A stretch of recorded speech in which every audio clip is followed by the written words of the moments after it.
Welcome to our channel. Today we how to authenticate with Etherscan API authentication tokens. Quick tutorial step by step clearly. To authenticate with Etherscan API authentication tokens, start by creating an account on etherscan.io. Once logged in, navigate to the API section of the website. Here, you will find an option to request an API key. Fill in the necessary information to generate your API key. After receiving your key, keep it secure as it acts as your authentication token. Open your preferred code editor or development environment. Install any required libraries if you plan to make requests using JavaScript or Python. For JavaScript, use fetcher libraries like Axios to handle API requests. For Python, consider using the requests library for simplicity. When setting up your code, ensure to include your API key in the request headers.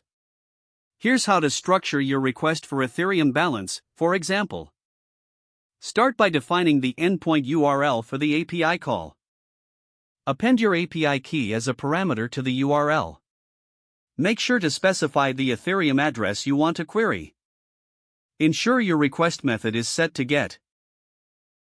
Execute the request and handle the response appropriately.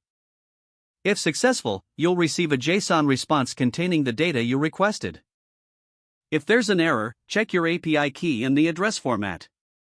This process allows you to authenticate and interact with the Etherscan API seamlessly.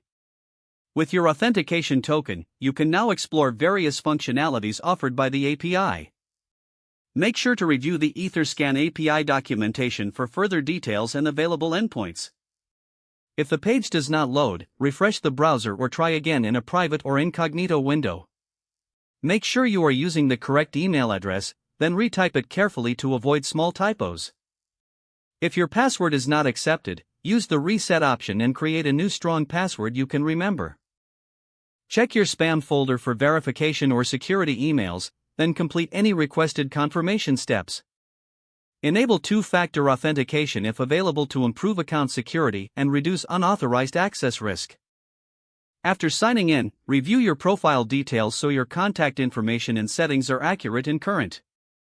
If you see an error message, note it down and try again after restarting your device and internet connection. Don't forget to like this video and subscribe to our channel for more step-by-step tech guides.